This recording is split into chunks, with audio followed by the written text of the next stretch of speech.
Forte abraço a você, a toda a bancada. Muito obrigado pela oportunidade que me dá de cumprimentar a Paraíba querida. Eu sou cearense, vizinho aqui, somos da mesma tribo.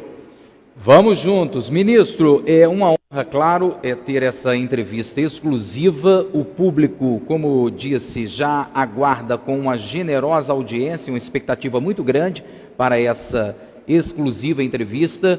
E eu sei que nós temos muitos assuntos para falarmos ao mesmo tempo, num curto espaço de hora. Mas eu gostaria de um conceito político para a gente começar essa entrevista.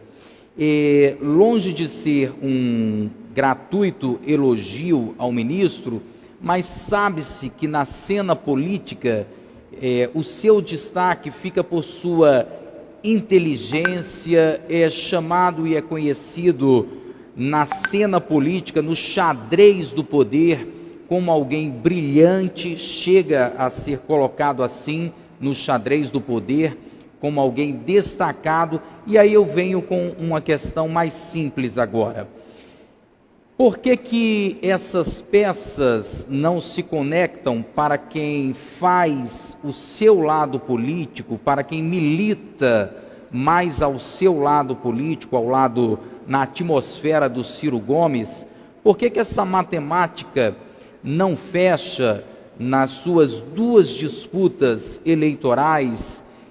O que falta é o ex-presidente Luiz Inácio Lula da Silva e o PT chegar mais próximo, o ministro refazer um caminho, ou seja, sem alianças políticas as coisas não funcionam, como agora na Argentina funcionou tão bem. O que falta nessa matemática política? Porque aí eu vou colocar só a última questão para fechar esse conceito, que eu não aguentaria começar o Conexão Master de hoje sem essa pergunta, que poderia ficar para o final, sim, sem dúvida alguma, com pandemia, etc. Mas as pessoas aqui na Paraíba gostam muito de política, por isso que eu começo já com essa questão. Dizem que o ministro, que o senhor tem pavio curto, ou nem pavio tem um temperamento político forte. Esse é um dos motivos. O senhor entende exatamente o que eu estou colocando: conjuntura política, macro, alianças, partidos. O que falta para a gente, para quem lhe acompanha, quem gosta do ministro, lhe admira, lhe ver, por exemplo, chegar bem próximo ao poder? Porque protagonista o senhor já é. Então eu gostaria de entender um pouco o que acontece nos bastidores.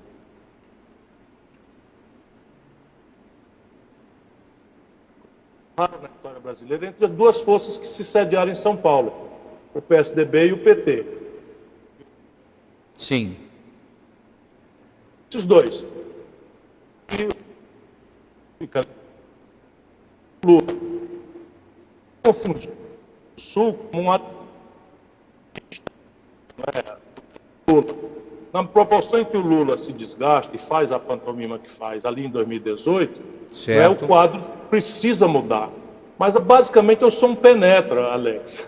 Você imagina um caba sair do Ceará, filho de funcionário público, educado quase toda a minha vida na escola pública, e querer entrar nesse baile de branco, que é a disputa do poder no Brasil, não é? E aí não tem o que dizer. Eu fui, graças a Deus e ao povo do Ceará, fui um governador melhor avaliado do Brasil. Eu fui prefeito de Fortaleza, que é a quinta cidade melhor avaliada. Eu ajudei a fazer o Plano Real, a moeda que está aí no bolso do povo brasileiro, ou faltando ao povo brasileiro mais dramaticamente, eu ajudei a criar. Não é? Mas na política eu não me conformo com essa polarização, muito menos com essa característica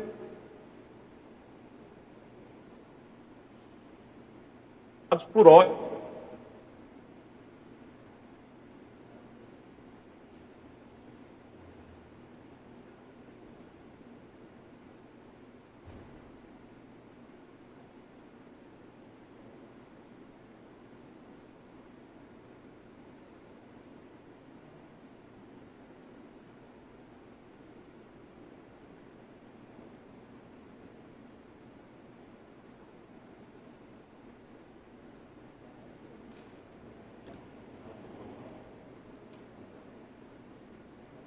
Ok, nós estamos com o ministro travado na internet mais uma vez, é isso? Eu estava ouvindo perfeitamente o ministro, nós estávamos ouvindo, e aí eu acho que no link, agora acho que foi a internet de fato, já não é falha técnica nossa, o nosso áudio totalmente reestabelecido. E o ministro já estava desenvolvendo a sua linha de raciocínio quando falava da polarização. Ministro, por favor. Estamos. Bom, hoje a internet não está nos ajudando, Alex. Isso, mas agora eu lhe escuto bem. Basicamente é isso, eu quero construir uma alternativa. Eu ajudei quanto pude o Lula, mas na medida em que o PT virou, o lulopetismo virou, na minha opinião, parte do problema, isso a gente na Paraíba, no Ceará, não dá tanto para ver. Mas 68% do eleitorado de São Paulo, quase 70% do eleitorado do Rio, 70% do eleitorado de Minas, votaram no Bolsonaro contra o Haddad. Isso é uma lição, que se a gente não colher essa lição do povo com humildade, não com o sentido de punir ninguém, mas de entender por que razão uma população que nos deu tantas vitórias, não é, acaba elegendo um cara com uma desqualificação, na minha opinião, cada um tem a sua, mas eu fui contemporâneo com a desqualificação do Bolsonaro. E isso, a responsabilidade, na minha opinião, é do lulopetismo, que aprofundou uma crise econômica muito grave, dramática, que pareceu ao povo um estelionato eleitoral, e, em cima disso, a notícia generalizada de corrupção, que eles enfrentam com uma coisa que insulta a nossa inteligência, como se fosse uma perseguição, e o Palocci não fosse um fundador do PT, braço direito do Lula, e réu confesso, só para dar um exemplo, devolveu 100 milhões de reais. Portanto, agora nós precisamos, a tarefa é complicada, mas nós temos mais dramaticamente ainda a necessidade de construir um caminho alternativo para o Brasil. Sabe aquela história da escola, quando a gente tem 2 meninos arengueiros dentro? Está na hora de a gente mandar o Lula e o Bolsonaro brigar lá fora, para ver se a gente deixa o país construir um caminho para a gente poder trabalhar em paz. Certíssimo, já trouxe o tom o ministro Ciro Gomes de tudo aquilo que nós vamos fazer a partir de agora, e é claro que as pessoas querem a opinião do Ciro Gomes em relação ao governo Bolsonaro, a pandemia, etc, etc, etc. Em câmera aberta, todos já apostos: Eugênio Falcão, Ângelo Medeiros, Marcos Ueric, Elton Santana, Juarez Guedes e Rômulo Oliveira. Juarez Guedes, microfone nas mãos, ministro Ciro Gomes com exclusividade na tela da TV Master. Bem, Ciro, a minha pergunta, ela é, eu diria que de interesse dos telespectadores, mas também de muito interesse da minha parte. Que é, em 2018, nós vimos um cenário de polarização, nós vimos uma eleição muito atípica e, de fato, com muitos erros do campo de atores importantes do campo da centro-esquerda, da ala mais progressista do país, da política brasileira. E o que a gente vê é que, para 22, se desenha a persistência em alguns erros de partidos importantes desse segmento. E aí a minha pergunta é: existe esperança para quem acredita num modelo de governo diferente do presidente Bolsonaro, para quem acredita que é possível ter uma agenda econômica que traga desenvolvimento e prosperidade sem esquecer do social? Existe esperança para esse eleitor brasileiro para as eleições de 22? É possível fazer um enfrentamento a esse bloco de centro-direita que está estabelecido, mesmo com essa fragmentação e com o equívoco persistente de alguns atores importantes do campo da centro-esquerda? Olha, Juarez, é possível, sim, sem dúvida. Quem conhece a história do Brasil sabe, por exemplo, ali, quando a gente fez a primeira eleição, em 89, o que parecia ser dono do pedaço, que era PFL e MDB, foram por nada. Aureliano Chaves e Ulisses tiraram 2% cada um deles. E aí veio o Collor, né, como uma tentativa de renovação, empacotado pela grande mídia, moralização, enfrentando os marajás e tal. No segundo lugar, o Lula, que o PT tinha 12 deputados, era uma proposta, então já chegou no segundo turno o Lula em 89. E tinha o Covas e o Brizola. Portanto, o povo brasileiro tem sido capaz de produzir alternativas absolutamente fora da cogitação tradicional. É evidente que isso não é tarefa fácil nem simples, mas o PT precisa fazer, não é o PT como um todo, porque hoje há uma discussão interna, são vários PTs, não é? Mas o lulopetismo entrou numa viagem que é extremamente perigosa, eu falo isso com muita delicadeza, porque muita gente quer muito bem ao Lula, merecidamente, mas por conta desse bem-querer, o Lula travou o debate. Aí anuncia que é candidato em 2018 numa fraude, não é? Aproveitando a boa-fé, o carinho do povo, a gratidão merecidas, volto a dizer, ele anuncia que é candidato e trava o processo. Nós todos sabíamos que, pela lei da ficha limpa, ele não podia ser candidato e não seria. E se fosse também, talvez o resultado fosse tão igual ao que foi, porque a força dominante, naquelas eleições, todos os institutos de pesquisa mostravam, era o antipetismo, produzido pela maior crise econômica da história e pela generalização da corrupção novelizada em horário nobre. Não quero dizer que foi tudo, que o Lula é o único corrupto, ou que o PT é o único corrupto, não. Eu conheço, e nunca deu-se tanta denúncia, porque ali tinha um interesse político por trás disso. E o Lula tinha imposto a Dilma, que não tinha experiência nenhuma. A população votou na Dilma por carinho, por gratidão ao Lula, e a Dilma fez um governo que destruiu a economia do Brasil. Os números são impressionantes. Quando a Dilma tomou posse, o desemprego era 4%. Quando ela foi derrubada, estava em 14%. O Lula expandiu o crédito de 15% para 55% do PIB, não é? Crédito consignado, crédito do FIES, crédito para agricultura familiar, Pronaf, uma série de coisas. E a Dilma simplesmente transformou essa montanha de crédito em inadimplência. Hoje, meu irmão, 70 milhões de brasileiros estão com o nome sujo humilhados no SPC. São 5 milhões de jovens com nome sujo no SPC no começo da vida por conta do FIES. A gente aqui no Nordeste ainda relativiza isso, mas em São Paulo, no Rio de Janeiro, em Minas Gerais, no sul do Brasil, no centro-oeste e no norte, virou ódio. Então, se a gente não entender isso com muita humildade, com um sentido superior de reconciliação, para propor uma alternativa, é possível que o povo brasileiro, no sistema de 2 turnos, faça uma proposta alternativa ao PT e chegar lá. Mas não é tarefa fácil, porque o PT fica vigiando e transforma no seu inimigo preferencial esse que está ali rivalizando com eles. Para mim, eles têm clareza de que não precisa ganhar a eleição, basta fazer 50 deputados, botar a mão em 200 milhões de fundo eleitoral e pronto, continuar fazendo a politicagem e aguardando que o Brasil se desastre e eles possam tentar voltar. Olha, é muita gente e eu só peço desculpas a todos os internautas, não há condição, inclusive pela agenda do ministro Ciro Gomes, de nós conseguirmos interagir com todos que estão conosco na live do Facebook, no nosso site, no nosso aplicativo e, é claro, pelos nossos canais de televisão Cajazeiras, Guarabira, Campina Grande, Cabedelo e Grande João Pessoa. Direto, ministro Ciro Gomes, Ângelo Medeiros, microfone nas mãos. Ângelo e Ciro Gomes. Boa noite, ministro. Boa noite, Ângelo. Ministro, o ex-ministro Delfim Neto deu uma declaração, se não me engano foi hoje, afirmando que existiu uma reunião antes das eleições de 2018 em que se tratava de uma possível aliança sua com o PT, tendo o senhor encabeçando a chapa e possivelmente Fernando Haddad vice. O senhor chegou a confirmar que houve essa reunião, porém Fernando Haddad disse que não foi bem assim. O que foi que aconteceu na verdade? Tratou-se na verdade da reunião tendo o PT lhe apoiando para presidente da República em 2018?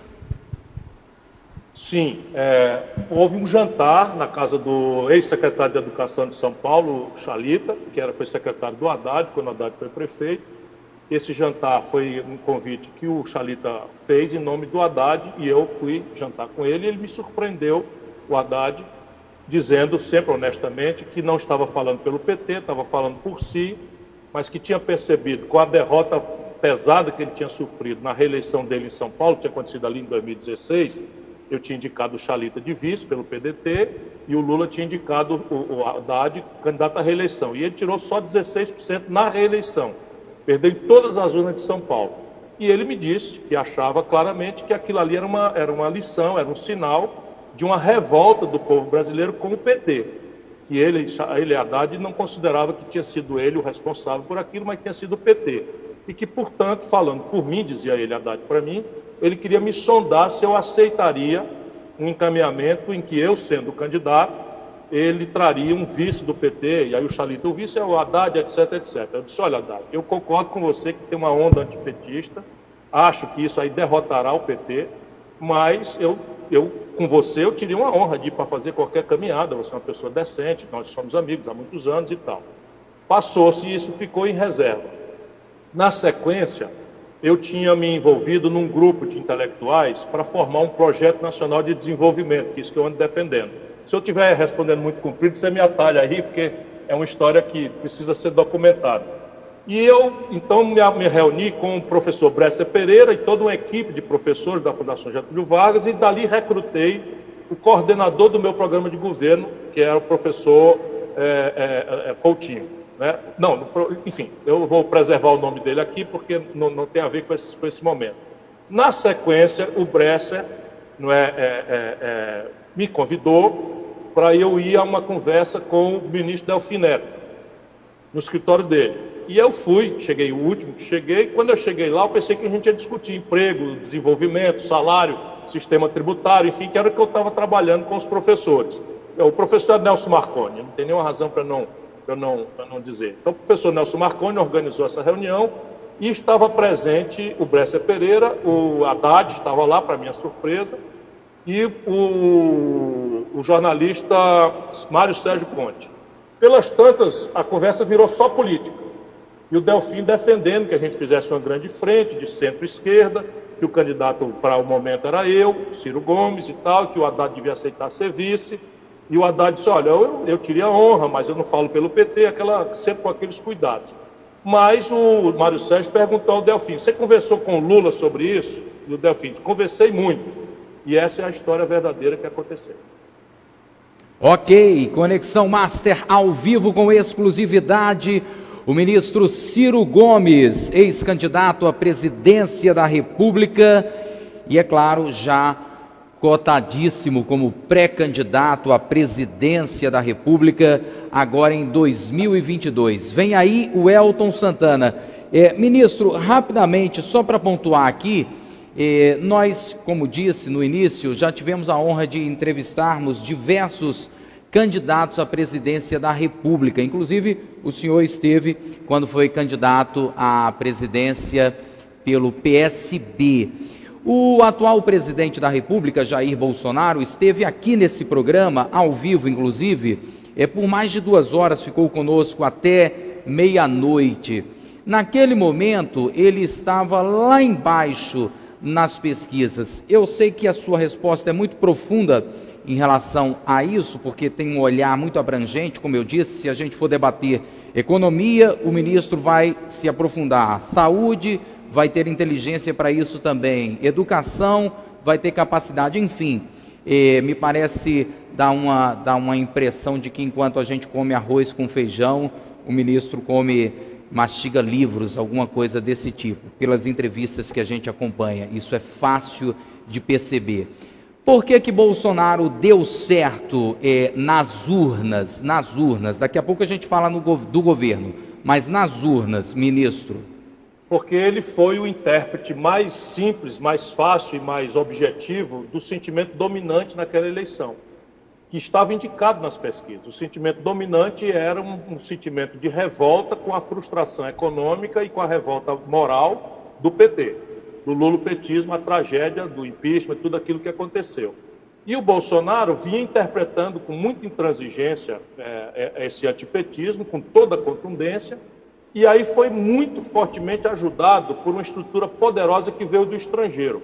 O camarada chama Steve Bannon, que foi mandado para cá pelo Trump, e ele introduziu na vida brasileira coisa que nenhum de nós sabia fazer, não é? Que era a tal história de mexer com as redes sociais, mexer com sentimentos que não tem a ver com a questão eleitoral, também não é nossa tradição, né? Religiosidade, temas morais, temas da família, e esse conjunto de coisas fez com que ele fosse subindo. A facada acabou introduzindo o componente emocional, né? O nosso povo é um povo muito generoso, ele já vinha interpretando, né, o antissistema. É a famosa vitimização, não é? Vitimização, isso, né? O nosso povo tem essa generosidade, não é? E acabou, mas o essencial foi isso que eu lhe falei antes. Sim. Foi ele ter sido o intérprete mais contundente, mais claro, mais tosco do sentimento dominante naquela hora, que era o sentimento da revolta do povo com o lulopetismo. Ok. Em seguida, é claro que as pessoas querem a sua análise do governo Bolsonaro. Nós temos alguns comentaristas e eles têm liberdade para perguntar. Elton Santana e Ciro Gomes. Uma boa noite a você. você estava fazendo a pergunta, quem estava conversando comigo aqui foi o deputado Damião Feliciano, que pediu para externar um abraço Deputado federal Damião Feliciano, do PDT. Meu irmão querido Damião Feliciano, manda um abraço forte para ele e para a nossa vice-governadora Lígia. Registrado, né? Ministro Ciro Gomes, nós temos notado que as instituições democráticas do Brasil estão sofrendo ataques por nichos, né, da nossa população. E a maioria desses ataques são do próprio presidente da República, Jair Bolsonaro, não é? Como também dos seus seguidores. O senhor acha que não tem um exagero ou a falta de postura, até mesmo por parte do Congresso, do Supremo Tribunal Federal, para poder enfrentar, não é, esses ataques? Eu acho que muitas vezes as próprias instituições são omissas, não é? Por falta de uma fala firme, por falta de um embate, né, de palavras com o próprio Poder Executivo, né, federal, com o próprio Presidente da República, e deixa com que isso vá se consolidando, né, ao passar dos dias. O senhor acha que falta, né, algum embate maior, né, por parte do próprio Congresso Nacional, que é a Casa do Povo Brasileiro, para poder fazer esse enfrentamento junto ao Poder Executivo, ao Presidente da República? Olha, Juarez, na origem, sem nenhuma dúvida, o Bolsonaro foi longe demais por causa da omissão, não é, da fraqueza cívica, vamos usar aqui uma expressão, não é, das instituições brasileiras, do Congresso e do Supremo Tribunal Federal, que preferiram um caminho, não é, que está funcionando.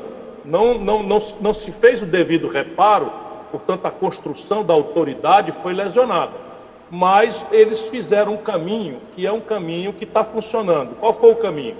Eles resolveram enquadrar o Bolsonaro agravando aquelas quatro iniciativas que vão, o Bolsonaro sabe disso, alcançar mais cedo ou mais tarde ele, Bolsonaro e a família dele, os 3 filhos e a mulher. Quais são as 4 iniciativas? A mais grave de todas, que já foi bastante pesada, é aquela que levou à prisão do Queiroz. É um inquérito do Ministério Público do Rio de Janeiro, em que está absolutamente já esclarecido, a denúncia deve sair pelos próximos dias, no mais tardar mês, não é? Em que o Flávio Bolsonaro é demonstradamente corrupto, desvia dinheiro público, conecta esse dinheiro com a milícia do Rio de Janeiro, inclusive financiando grilagem de área pública com as milícias. Há uma conexão desse Adriano, que morreu lá na Bahia, que era braço direito dele, lá no gabinete dele, com o matador da Marielle, tudo isso está esclarecido. Então, quando o Queiroz foi preso, o Bolsonaro, você repara, mudou de conduta, né? Botou o rabinho entre as pernas, encolheu a voz, passou a falar fino, porque esta é a mais grave das iniciativas. A outra foi aquela rodada de prisão dos bagrinhos, do bolsonarismo boçal. Essa menina nazistinha, o outro que bateu a enfermeira, o outro que é um blogueiro lá do Palácio, etc. Tudo leva também aos 2 outros filhos dele. No caso, aqui é o Carluxo e esse que é o Eduardo. Esses 2 estão envolvidos nos inquéritos que o Supremo está fazendo. Então é o inquérito da fake news e aquele inquérito em que o Moro denuncia a tentativa de apropriação da Polícia Federal, não é, para fins de acobertamento dos amigos e da família do presidente. E a CPMI das fake news também apanhou, assim como o inquérito do Supremo, empresários ligados ao Bolsonaro. Então essas 4 iniciativas funcionaram como uma espécie de alicate em cima da garganta do Bolsonaro, e ele então piou. Mandou a generalada de pijama calar a boca, e ele também, né, mudou de tom completamente. O que quer dizer que aquele objetivo de proteção das instituições foi alcançado, mas acredito que essa forma não seria a melhor forma. Até porque, quando o Bolsonaro recua, a gente também começa a assistir prisão domiciliar para a mulher prisão domiciliar para o Queiroz, prisão domiciliar para a mulher do Queiroz, que estava foragida da justiça. Isso não existe, eu sou professor de direito. Você não dá prêmio de prisão domiciliar para uma senhora que era foragida da justiça. Afrouxar as prisões de todos os bagrinhos que foram presos ali do bolsonarismo boçal, fazendo chegar aquele cheiro desagradável de acordão por trás dos panos, né, para nós que conhecemos como é que funcionam as coisas no Brasil. Vamos que vamos, direto com Marcos, o Eric e o ministro Ciro Gomes, já pré-candidato à presidência da República na eleição que acontece daqui a 2 anos. Boa noite, Ciro. Boa noite, Alex. Boa noite, colegas de bancada. Boa noite especial aos nossos telespectadores. Ciro, você já abordou alguns temas aí que vão estar ligados às eleições de 2022. Você é um pretenso pré-candidato, tem tudo para disputar novamente as eleições daqui a 2 anos. Como enfrentar uma eleição diante dessas posturas que você já elencou aí, diante de um gabinete do ódio, diante de uma rede de fake news que utiliza robôs, enfim, que já teve grande impacto? É claro que essas falas que você trouxe do antipetismo, antilulopetismo, como você classifica, tiveram o seu ingrediente principal nas eleições, mas a eleição ficou marcada também como um estouro de fake news, né? que com certeza levou também, teve a sua parcela de contribuição para a vitória do presidente Bolsonaro. Como você tem se preparado para daqui a 2 anos enfrentar, muito provavelmente, de novo, tudo isso? Ou você acredita que daqui para lá as coisas vão estar um pouco mudadas? Marcos, eu acredito nas duas coisas. Primeiro, eu agora tenho a minha turma, né? Eu quero dizer a você, com muita humildade, nenhum de nós, homens públicos brasileiros, tínhamos experimentado com tal centralidade a coisa da internet. A gente foi tudo meio que ultrapassado. Isso veio de fora. Foi esse Steve Bannon. Você pode depois olhar no Google. Esse é um cara tenebroso. Fez a campanha do Trump, fez a campanha do Brexit lá na coisa, e agora está com o gabinete montando uma campanha de difamação do Papa Francisco, que eles consideram comunista, e ele é o grande guru da direita internacional, e aqui é ligado ao Bolsonaro e esses filhos dele via Trump. São interesses poderosos de petróleo e tal, daí a gente pode conversar sobre isso. E nós aqui, a gente vivia fazendo entendimento por conta de tempo de TV. Aí, foi piada. O Alckmin tinha metade do tempo de TV e eu ganhei dele em São Paulo. Então tem uma novidade, uma tecnologia aí que a gente não dominava, veio de fora, muita grana, muita falta de pudor e uma legislação precária. Então eu acredito que nós temos que fazer 2 coisas. Primeiro, fazer a nossa turma da internet. A gente tem limites, eu tenho limites de escrúpulo, eu tenho 40 anos de vida pública, falo duro contra os meus adversários, nunca respondi por nada, nenhuma coisa, porque eu me comporto. Eu não acho que vale a pena vender a alma para ser eleito, e eu me comporto. Já governei, já fui ministro 2 vezes, nunca respondi por nada, nem para ser absolvido. Gosto de dizer isso porque eu acho que é mais importante o exemplo do que discurso. Mas eu vou tocar do jeito que a música tocar, eu vou dançar do jeito que a música tocar, né? Se a justiça brasileira não for capaz de reprimir, estabelecer a condição de igualdade, não sou eu o prejudicado, é a democracia. Porque uma cidadã de Cajazeira recebe no seu telefone, no meio do trabalho, ou angustiado numa fila de posto de saúde, recebe uma mentira dizendo que o fulano de tal é pedófilo, e aquilo tira a liberdade dela de escolher, não é, com a liberdade, entre os melhores candidatos, aquele que responda pelo drama do emprego, da saúde, da educação. E eles estão fazendo isso, mexer com a religiosidade do povo. Isso é um negócio muito grave, porque adorar a Deus é uma coisa que a gente tem que respeitar. Assim, eu, pelo menos, na minha formação cristã, né, eu sou uma pessoa que tem um respeito. Quando os pastores me convidam para ir na igreja, eu começo logo dizendo que, olha, a política fica lá fora, né, Deus pertence a todos, aqueles que derem testemunho, enfim. Mas não, agora estão despudoradamente envolvendo a religiosidade do nosso povo, a moral, a forma de criar e educar a família, como se fosse assunto eleitoral. Isso é um desastre para a nação brasileira. Porque é isso que estabelece o ódio, a intolerância, a violência e daqui a pouco a morte. Ok, vamos direto para o Eugênio Falcão. Só um arremate, ministro. Não é errado no debate religioso deixar transparecer, ou no imaginário das pessoas, sendo mais direto aqui, que o atual presidente da República, que inclusive é católico, mas nessa ideia dos pastores, há uma projeção até 2050, a maioria da população brasileira será evangélica. Não é um equívoco imaginar que aqueles que estão no seu campo político, por exemplo, e aí, obviamente, no seu próprio campo político, o líder maior é o ministro, é o senhor.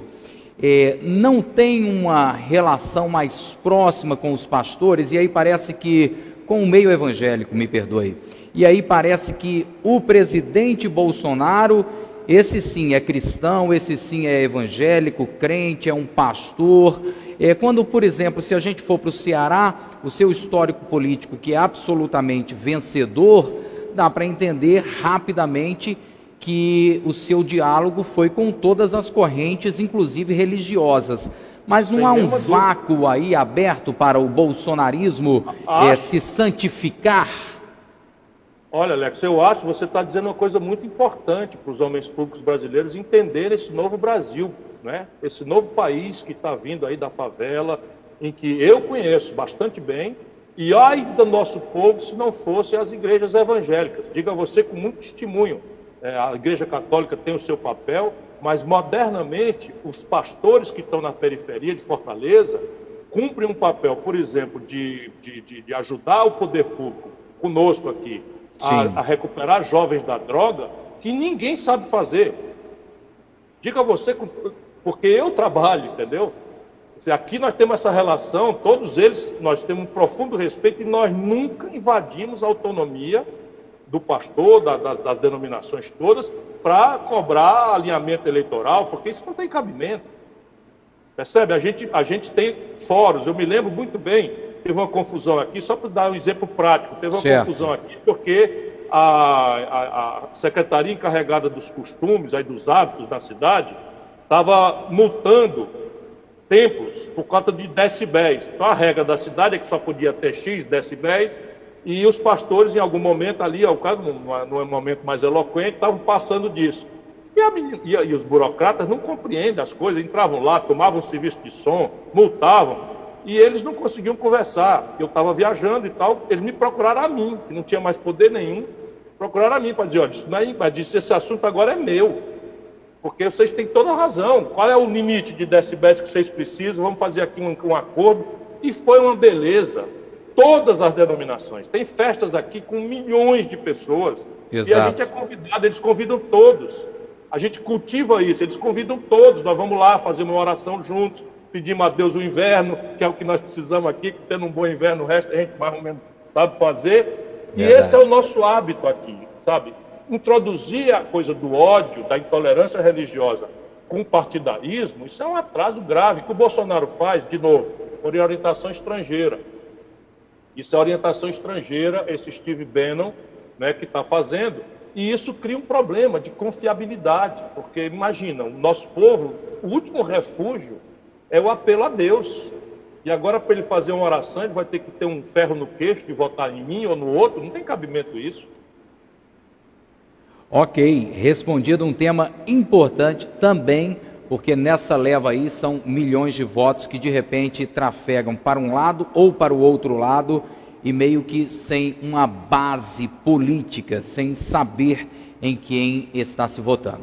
Política, Alex, desculpe, a política tem que responder ao povo: emprego, salário, aposentadoria, saúde que funcione, educação que dê ao filho do trabalhador uma chance na vida e não ter lama nem podridão na porta do cidadão e uma moradia decente. Isso é coisa do ser humano. Então, nós temos que discutir isso. E não pode ficar com arrogância de dizer, olha, eu orei a Deus e Deus mandou votar no Beltrano, no Ciclano. Isso não tem cabimento. Está aí então, Ciro Gomes, inclusive com a sua forma de debater a política, respondendo a tudo e a todos de maneira objetiva. Vamos direto ao Eugênio Falcão, em seguida Rômulo Oliveira. Eugênio, Ciro Gomes. Boa noite, ministro. É uma satisfação debater com o senhor hoje. E a minha pergunta é o seguinte, ministro. Eu, como jornalista e analista, eu sempre busco assistir às lives diárias de vários possíveis pré-candidatos a presidente em 2022. E a semana passada eu estava assistindo uma live do senhor com aquele humorista que fazia a Dilma, eu acho que é o Gustavo, salvo engano. E ele perguntou ao senhor, ministro, no governo Bolsonaro não tem corrupção? E o senhor, de forma sempre qualificada, inteligente, como mostrou por A mais B onde seriam os pontos de corrupções dentro do governo. E um dos pontos, e uma das instituições, o senhor citou o Banco do Brasil. Não sei se foi coincidência ou não, com poucos dias, o presidente do Banco do Brasil pede a sua renúncia, a sua própria renúncia, renunciou ao cargo. A pergunta é, isso tem a ver com a vossa denúncia ou apenas foi uma mera coincidência? Deus é quem vai dizer, né? Agora estou falando aqui em Deus é quem sabe, mas veja, aquilo é irrespondível. E o Bolsonaro, como é muito despreparado, deve ter tomado um susto, porque o Bolsonaro me conhece, ele sabe que eu sou sério, que eu não ando mentindo. Não é? E eu levantei o assunto, é gravíssimo, vou reproduzir para os telespectadores do Alex. Basicamente é o seguinte, o Banco do Brasil é um banco do povo brasileiro e empresta dinheiro. Quando ele empresta, você assina lá os contratos e o Banco do Brasil fica com esses contratos na carteira e você tem que ir pagando. Pois bem, o Banco do Brasil pegou 3 bilhões com B de bola, são 3 mil milhões de reais, né, para traduzir para o nosso povo, 3 bilhões de reais e vendeu para o BTG, que é um banco minúsculo que foi criado pelo Paulo Guedes, por 370 milhões de reais. Ou seja, por pouco mais de 10% do valor para receber. Então, veja, o Banco do Brasil foi criado por Dom João VI, ainda no Império, nunca fez isso na vida. Porque o banco empresta, recebe o papel, se o cara não pagar, ele vai para a justiça, cobra, executa, toma o carro da gente de volta, etc. É assim que funciona o banco. Pois bem, o Banco do Brasil entregou 3 bilhões de reais de crédito por 371 milhões de reais para o BTG. Por que foi para o BTG? Ninguém responde. Por que foi 370, não foi 270, ou 500, ou 1 bi? Também ninguém. Por que não sai nas grandes mídias do Brasil? Porque eu vou explicar para o povo brasileiro, esse dinheiro que está faltando para a microempresa que está quebrando, esse dinheiro que está sendo pingado aí para o nosso povo, tem que, uma senhora, mãe de família, tem que tirar o CPF do filho para provar que está precisando dos 600 reais para o de comer, isso tudo que falta para o nosso povo, bem, 3 bilhões de reais foram entregues e simplesmente não tem critério, nenhum critério. E aí o que tem? É que esses 3 bilhões tem gente devendo ele. Aí vamos dizer que eu tivesse tirado 100 milhões de reais do Banco do Brasil, lá se foi meu crédito para a mão do BTG por 10% do valor, por 10 milhões. Ou seja, eu tomei 100 milhões, botei no bolso, e o BTG comprou esses 100 milhões por 10. Se o BTG me vender por 20, eu saio ganhando 80. Quem são os que estão ganhando? Por que estão ganhando? E aí está a corrupção moderna. Antigamente a gente só achava que corrupto é o cabo que bota um superfaturamento numa obra, isso é coisa de punguista. Todas as modernidades agora estão nessa direção. Eles venderam a BR Distribuidora para a mesma turma. Um grupo de bancos que não tem nada a ver com petróleo, não fizeram leilão, entregaram pelo preço que eles quiseram e o valor do lucro de 3 anos paga o que eles pagaram para o governo. De novo, lá se for a picaretagem grande. Estão roubando, meu irmão, é de braçada nosso país. Ok, para fechar, Rômulo Oliveira, e em seguida eu vou pedir, já que a sua assessoria nos prometeu aí até 22h15, é claro que a gente quer e a audiência está pedindo, eu vou pedir uma rodada... Eu vou pedir... Obrigado, ministro, de verdade. Eu vou pedir uma rodada compacta em seguida, de 30 segundos de pergunta, de uma só vez, e o ministro responde a todas de uma só vez, que aí a gente cumpre o horário das 22h15. Mas antes, o Rômulo Oliveira, por favor. Ministro Ciro, boa noite. Boa noite, Rômulo. Está me ouvindo tranquilo, né? Estou lhe ouvindo bem. Primeiro eu queria registrar aqui, senão eu não entro em casa, um abraço que a cantora Mira Maia está lhe mandando aqui. Teve com você aqui em 2018, vocês fizeram... Me emocionou cantando o meu conterrâneo que morreu recentemente, o Belchior. Pois é, se eu não mandasse esse abraço, eu não entraria em casa, né? Que Mande um abraço para ela e a minha eterna gratidão pela emoção que ela me deu. Beleza, eu estou aqui com o meu Kindle e com o Projeto Nacional, um dever de esperança baixado.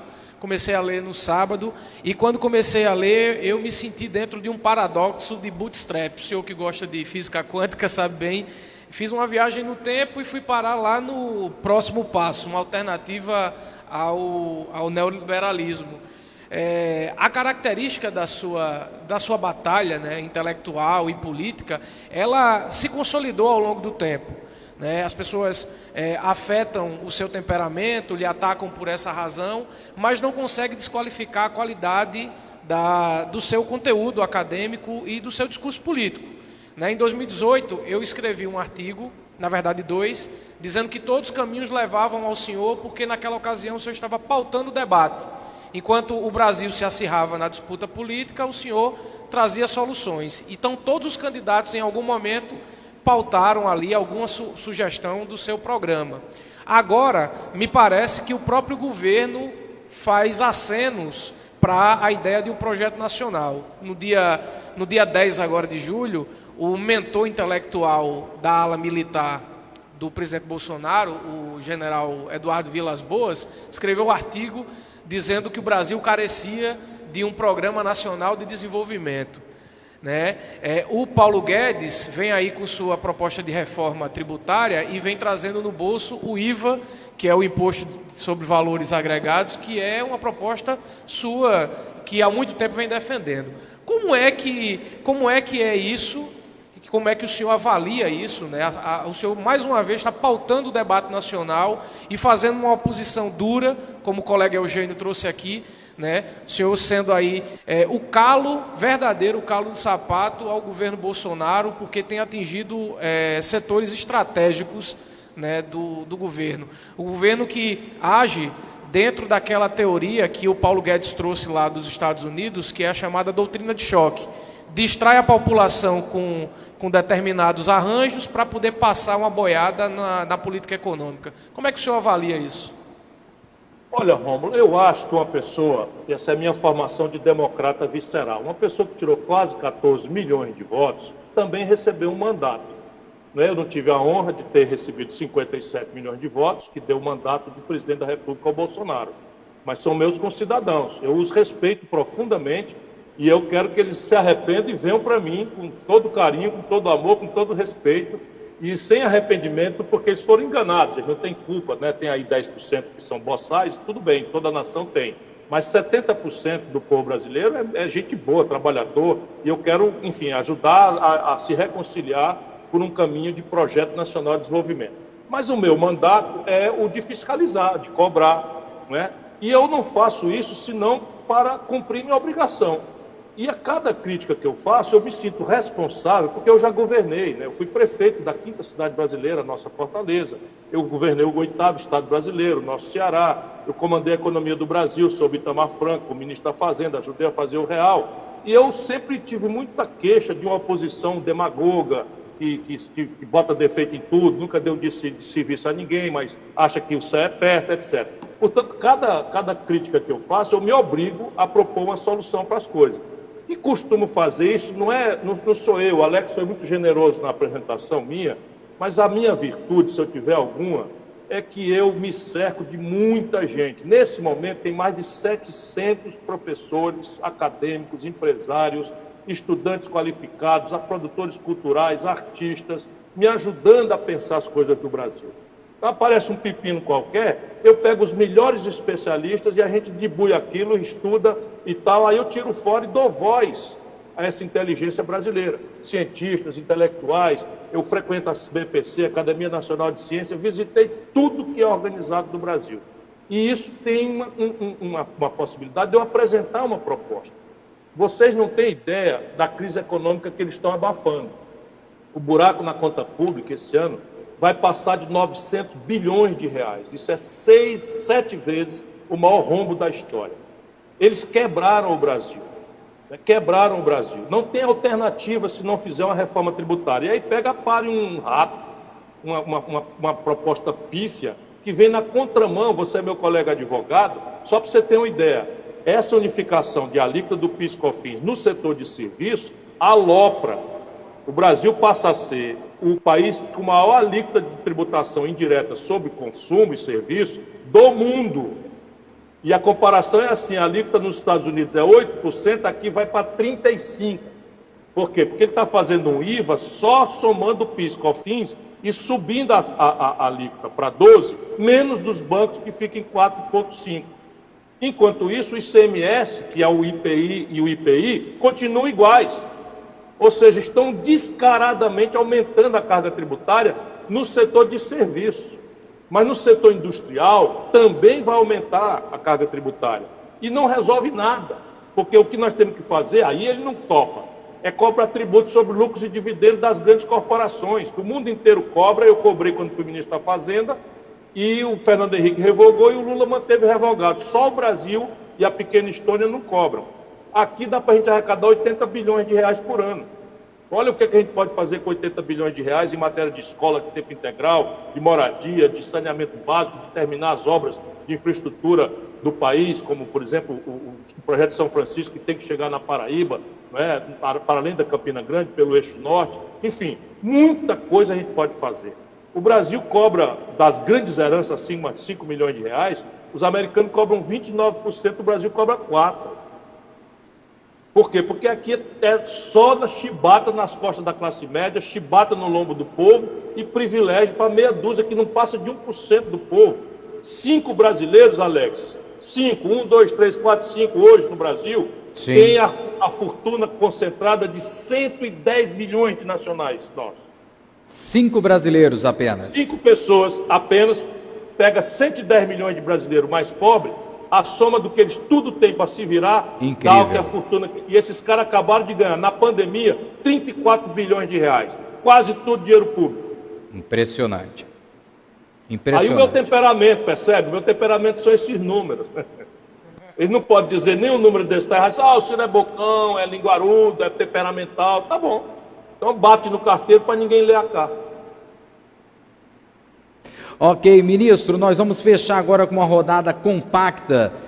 Ontem eu estava com o presidente de um presidente, aliás, de uma instituição privada aqui no estado, muito grande. É claro que, por ser uma pessoa pública, prefiro preservar. Ele me dizia, não é? Amanhã é o Ciro Gomes na televisão com você. Eu fiz uma viagem internacional e sentei ali lado a lado. E é incrível, o homem sabe ir de A a Z com profundidade em todos os temas. É o que nós estamos percebendo e já quero agradecer a nossa live do Facebook em 2020, no ano de 2020, já bate todos os recordes, segundo o Alisson Muniz, o nosso diretor artístico. Então a gente comemora esses números, é claro, pelo prestígio do nosso convidado, o ministro Ciro Gomes. Pandemia, nós temos muito o que perguntar, sem dúvida, né? Os seus adversários em 2022, o próprio governo Bolsonaro, muito mais a perguntar. Mas pandemia é a minha pergunta rápida e em seguida a gente abre a rodada aqui. Peço para o ministro anotar, se possível, ou então pela mente mesmo, como preferir. Pandemia, 100 mil mortes, o ministro tem, é um desafio que eu faço agora ao vivo, o ministro tem como afirmar com dados internacionais que se nós não fôssemos o país das cabeçadas entre o governo federal e os governos estaduais e municipais, nós não teríamos esse desastre de chegarmos agora nos próximos dias a 100 mil brasileiros que desapareceram rapidamente por conta da Covid-19? Essa é a minha pergunta, mas vamos abrir aqui em 30 segundos, rapidinho, por favor. Eugênio Falcão, 30 segundos, sua pergunta. E o ministro responde a todos de uma só vez. Ciro, eu gostaria de saber sobre a sua parceria, a sua boa amizade com o economista Eduardo Moreira, se isso pode acontecer uma dobradinha para 2022. Direto, Ângelo Medeiros, Ciro Gomes. Ciro Gomes, o senhor deu ainda sobre recentemente, afirmando que o Ministério da Saúde se transformou, a saúde brasileira se transformou numa república das bananas, que não pode 23 militares ocuparem cargos de eficiência técnica no Ministério da Saúde. Sobre a atuação especificamente do Ministério da Saúde e do presidente Jair Bolsonaro dentro da pandemia, qual a sua avaliação? Ok, Marcos Ueric, ministro Ciro Gomes. Já agradecendo pela entrevista, eu queria tocar no assunto que você já vem falando muito desde 2018 para cá, mas não é uma pergunta. Eu queria que você fizesse uma rápida avaliação sobre a sua decisão em 2018, após o primeiro turno, de deixar o país e não participar ativamente das eleições. Naquele momento, olhando agora quase 2 anos depois, qual a avaliação que você faz? Foi de fato uma decisão acertada? Qual era o peso que você tinha nas eleições naquele momento do segundo turno? Você poderia ter decidido as eleições a favor de Haddad e impedido a vitória de Bolsonaro? E para uma avaliação também um pouco mais global para a política brasileira, o que significou aquele seu ato? Essa pergunta do Marcos Wery que todos gostariam de fazer, hein? Se a sua viagem no segundo turno há ou não arrependimento pela viagem merecida, pelas férias durante a campanha, mas que poderia então ter modificado aquele cenário eleitoral. Elton Santana, por favor, Ciro Gomes. Pergunta a Ciro é o seguinte: Ciro Gomes mudou, está mais pensativo, reflexivo, né, está mais compreensivo, não é? Ele está entendendo de uma forma melhor a política. O que é que aconteceu com o Ciro, né, das últimas eleições até hoje? Ok, um abraço à vice-governadora Lígia Feliciano, nos honrando com a audiência, e o governador da Paraíba, João Azevedo. Muitíssimo obrigado, de verdade. Juarez Guedes. Ciro, como você vê o projeto de renda básica, inclusive esse ensaio do governo Bolsonaro em falar em renda mínima? Qual é a sua opinião sobre a renda básica e esse ensaio, esse movimento do governo Bolsonaro? Juarez, como marqueteiro político, fala de maneira técnica do novo Bolsa Família do Bolsonaro. Vou pedir nesse mesmo ritmo do Juarez Guedes, Rômulo Oliveira, por favor, para a gente fechar rapidinho com o ministro Ciro Gomes, que responde a todos nós em seguida. Ministro, o seu partido, o PDT, tem feito uma articulação com outros partidos da centro-esquerda, como a Rede, o PSB, o PV e em alguns lugares também o Cidadania e o PCdoB. Em São Paulo, Márcio França encabeçará uma chapa que provavelmente vai ter o PDT como vice. No Rio, a Rede deve indicar o vice do PDT, da nossa Marta, né? E em Salvador, o PDT deve ser a cabeça numa chapa em que o Democratas vai apoiar. Essa perspectiva da frente de centro-esquerda tem capacidade de ampliar para um setor aí dos sociais liberais aí, com vistas a 2022? Ministro Ciro Gomes, por gentileza, para responder a tudo e a todos. Perdoe essa forma aí compacta, mas é para a gente ganhar tempo. Claro, Alex. As perguntas são muito qualificadas todas e eu vou ter que ser necessariamente superficial e telegráfico, mas, enfim, eu espero ter oportunidades outras de voltar. Primeiro, a sua pergunta. Sim. O Brasil é o segundo lugar do mundo em números absolutos de morte e já é o primeiro lugar do mundo em números proporcionais por milhão de habitantes. Qual é o primeiro? Estados Unidos. O que é que nós temos em comum? O Bolsonaro imitou o erro estratégico grave que o Trump cometeu e que está pagando muito caro porque lá estão em pleno ano eleitoral. Quem duvidar disso, olhe os números da América do Sul. O Brasil é o país mais rico da América do Sul, mas vamos considerar que nós somos a mesma coisa, né? O clima é igual, mais quente para cima, mais frio para baixo. A renda contraditória, favela, etc., tudo igual, América Latina. Pois bem, nesse momento, nós estamos inteirando 87.500 brasileiros mortos e a América do Sul, sem o Brasil, tem 10 milhões de habitantes a mais, tem 32 mil mortos. Então, qual é a diferença? Se não é o clima, não é a renda, não é a sazonalidade, não é nada. É o erro estratégico grave que o Bolsonaro comete quando descoordena os esforços na contramão da ciência. A única saída para um vírus que nem tem vacina, nem remédio, é o isolamento social. E o isolamento social, quanto mais radical, menor é a consequência no tempo e na profundidade da crise econômica. Exemplo, a China. A China tem 1 bilhão e 200 milhões de habitantes. Morreu menos gente do que no Ceará. Eu vou lhe interromper só para dizer que não é favor registrar que quem lidera a redução em mortes nos últimos dias na pandemia é o seu estado, o seu grupo político, né? O estado do Ceará. Mas sabe o que é que nós tivemos que fazer, Alex? Nós tivemos que praticamente fazer contrabando. Sim. Fizemos com apoio das autoridades, porque tem um comitê, envolvendo Ministério Público, Justiça, todo mundo, aí não tem conversa. Todo mundo junto, Assembleia Legislativa, Câmara Municipal, os prefeitos, todo mundo junto, a universidade. O que é para fazer? Quebra o pau e a decisão saia da comunidade como um todo. Pois bem, fomos para a China, compramos respiradores, compramos equipamento, compramos os reagentes e trouxemos num avião da Etiópia, escondido, pingando pela África, por não sei aonde, para eles não tomarem as coisas aqui do povo do Ceará. É um desastre. Nós aqui passamos 40 dias recebendo quase 50 mil turistas por semana dos lugares infectados, sob Bolsonaro na justiça impedindo o governo do Ceará de fazer a medição da temperatura e o controle dessa chegada já de contaminado dos Estados Unidos. Só dos Estados Unidos chegava 8 mil por semana. Você vê o que eu estou dizendo. O nome do genocida chama-se Jair Messias Bolsonaro. Mas, respondo à segunda pergunta sobre o assunto. Sim. Se faltava alguma indicação disso, vamos lá. Em plena pior crise de saúde pública da história, Bolsonaro troca de ministro da Saúde 3 vezes. Os 2 primeiros, porque colidiram tecnicamente, os 2 médicos, colidiram tecnicamente com a obsessão, a malucada dele de, como um verdadeiro charlatão, ficar recomendando remédio na televisão. E agora parece que pirou, porque está correndo atrás de uma ema com a caixa de cloroquina. Esse cara não respeita ninguém, não respeita nada, é um genocida e vai responder por isso. Vai responder por isso no Tribunal Penal de Haia. O que ele está fazendo de empurrar a cloroquina, que não tem eficácia nenhuma, está banida dos protocolos científicos, é crime.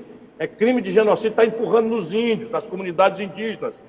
E aí o terceiro ministro quem é? Um general da ativa, só uma república de bananas, estão transformando o Brasil, admite um general da ativa ocupar o Ministério da Saúde e esse ministro impôs a todo o corpo técnico. Eu já fui secretário de saúde, eu sei o que eu estou dizendo. Ele pegou 23 cargos técnicos, a cabeça técnica do Ministério da Saúde, e entra governo, sai governo, aquilo ali tem gente preciosa, que sabe onde as andorinhas dormem, sabe como manejar o SUS, sabe das confusões, sabe fazer tudo. Ele tirou todo mundo e botou 23 militares, meu irmão. Não pode ter passado no hospital, Ciro Gomes? Pode. Nenhum dos 3 tem dos 23 tem qualquer vivência em saúde pública. E esse ministro empurrou o protocolo da cloroquina sem assinatura. É um genocida, e esse ministro é um irresponsável, que está desonrando a farda do Caxias. Só um país do Bolsonaro admite um general da ativa ocupar o Ministério da Saúde com esse nível de responsabilidade. Você fala em 100 mil mortos, meu irmão? Ontem, o Imperial College de Londres projetou, o Brasil está indo para 180 mil mortos daqui até setembro, por causa dessa irresponsabilidade. Pois bem, vamos lá. Paris.